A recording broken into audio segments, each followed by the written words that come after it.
大家好，这里是原来是这样子频道。上次在田尾买的兰花开始快满开了，你可以看它的花开的差不多快全部满起来，就全部满开了。那这个是一个交配种的品种，那时候看起来还蛮好看的，就买回来了哈。那这个是潮蛇兰去交，我记得是潮蛇兰去交狐狸尾，然后再反交狐狸尾，所以它交了2次以上哈。那它的花其实成为蛮好看的颜色，因为它中间是有红色的舌头，你看这是红色的，还有带有那个直条线的斑纹哈。这个是这个兰花的特色之一，也是我觉得蛮好看的颜色之一哈。少见，我觉得还蛮好看的哈。那看它个体小小，对不对哈？那因为狐狸尾它的个体是蛮大的。那潮蛇兰是一种兰花的一种品种哈，原产在云南啊，中国的南方，不知道有没有延伸到中南半岛，我不知道哈。但是它主要是产在中国的南方那个地方。那潮蛇兰有一个很大的特征哦，它的舌是红色的。那种除了舌是红色之外呢，它还有一个很重要的特点，它会自花授粉哈，因为它原本的海拔很高哈，大概在2000公尺左右。那这种兰花呢，在它生长的地方比较偏无风地带哈，所以没有风，那这时候它就会产生自花授粉的现象哈。那当然，那个是它的原生种的样子哈，它原生种样子就有这个红色的舌哈，红色的舌。那这个呢，就交过狐狸尾巴哈，狐狸尾巴以后呢，就产生这种很特殊的颜色。因为潮蛇兰比较小一些哈，像这一颗个体是我选了以后特别比较深的个体，所以你看它的那个蛇的颜色其实是比较深的哈，颜色比较更鲜艳一些哈。每个个体不太一样，因为它这个是交配的品种哈。潮蛇兰的个体比较小，狐狸尾的个体比较大哦，所以它的交完以后呢，它的个体就介于中间哈，介于中间。那通常看就小小的，其实我觉得还蛮适合当一个小盆栽的植物，因为这种的兰花通常因为它是蜡质哦，你摸起来它是蜡质的，所以我觉得是可以长蛮久的时间哈，就开蛮久的时间，没有那么容易凋谢啦。通常狐狸尾巴也可以开一段时间哈，它不像一般的兰花，它有些是紫质的，它的开花期就比较短一些。那这种蜡质的兰花通常都可以开比较久哈，因为蜡质的话，它有一个防水的构造哈，所以它兰花的那个水分比较不容易散失哈。那这种东西可以开到，可能可以开到冬天，说不定可以开到1个月以上哈。那你看它的花梗是从它的那个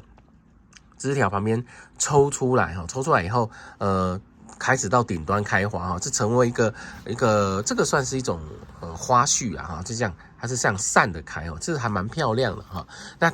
而且最重要是它带有香味哈，它带有香味哈，不是没有香味的品种。因为狐狸尾巴其实是有香味的哈，所以它有了狐狸尾巴的血缘以后，它就有香味。其实它是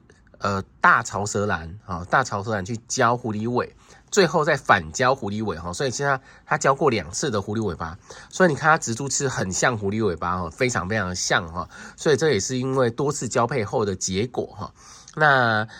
它底头种的是水草哈，但是我这边可能到时候看种植的材质可能要改成粗料哈，随着每个人的环境不一样，所种的材质可能要改一下。我这边种水草一定会死掉，会烂掉哈。那这种原产地呢，这没有原产地，这就是交配的个体嘛哈。那大潮蛇兰原产地是比较高的，狐狸尾原产地是比较低的哈，所以交完以后，应该这个在平地是可以安然的度过，没有什么问题哈。如果它原生种海拔比较高，去交海拔比较低的，通常它就可以容许海拔比较低的环境去做生长哈。它的特色是这样子哦，所以这个其实是蛮可爱的个体，我觉得花也蛮漂亮的，它的香味也蛮好闻的哈。那为什么它这个会翻过来？你看哈，是因为我在前几天的时候，我不小心它让它倒了，你知道吗？它开花的时候让它倒了，所以它在开花的时候没有向光性哈。那这时候你会发现它就反不过来哈。理论上是要反过来的，因为光线是往前嘛。例如它因为朝光的地方长，那如果你不小心倒下来的时候，它就会翻不过来哈，因为那个光线的关系啦哈。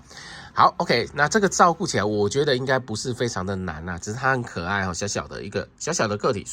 算还蛮小的个体。以狐狸尾而言，这种算小的哈。狐狸尾巴大概可以比它大好几倍哈，大好几倍，而且开花，但我不知道它的开花序会不会像狐狸尾一样是一层一层的开哈。它这边有一个花梗嘛哈，那理论上狐狸尾是这样一层一层，大型的时候会好几层的花开哈。那它把它命名成叫红唇哈，其实因为这这种叫俗名嘛，这或者是有人命名它叫什么名字，真实的上面它就是大潮湿兰叫狐狸尾叫狐狸尾哈。那这个可能他们在跟消费者解释起来就不是那么好解释，因为你看我要跟你讲说这个是大潮湿兰，很多人还不知道大潮湿兰是什么东西哈。去教狐狸尾，然后再去教狐狸尾，那这时候你会发现说，对普通人来讲，这种名词是非常的麻烦的哈，所以他就命了一个叫红唇的名字，那其实就是一个交配种啦哈，就是一个交配种哈。那蜡质的我觉得是蛮好看的哈，而且你看它的那个唇瓣的地方是有红线条的，有没有？其实我当时在选的时候，它每个个体都不一样，有些比较浅，有些比较深哈，这跟个体真的是有很大的关系哦，因为它是交配种的关系，所以通常交配品种就是你要看实花买哈，如果没有看实花，就是赌运气啦哈，像这个就是红线条加上深红色的唇，我觉得还蛮好看的哈，而且带有香味哈。好，感谢您收看，如果喜欢频道，请记得订阅跟分享哦。这一颗很特别的名字哈，潮蛇兰就叫狐狸尾，就叫狐狸尾啊，反正是我带回来的一颗兰花哈，非常好看哈。那红底白心啊，虽然我觉得是一个非常有趣、非常好看的个体。还有几朵花还没有开哈，因为前几天的时候我拿回来，一直把它放在车上都忘了哈，所以你看它前端并没有很大的成长哈，那所以呢变成说它的那个向光性不够，所以它延伸的花梗就没有延伸出去哈。记得你们回去的时候要摆在有光的地方，如果没有光的地方，它这开起来会乱乱的哈，或者是它的朝向性不对哈。它如果你光是反的，它这个就会往后长，因为花梗呢，它其实会往光的地方长哈，那如果你光不够，它的结晶就会变短，它的花也会卡在一起哈，所以这个在种的时候，我觉得特别要注意一下下哈。那它看起来这种狐狸尾巴喜欢中光以上的环境哈，通常是中光，所以如果你在种植的环境，我觉得这一类型的应该是要给它中光以上的环境，但是还是要加上遮网。夏天的时候不能直接拿来晒太阳哈，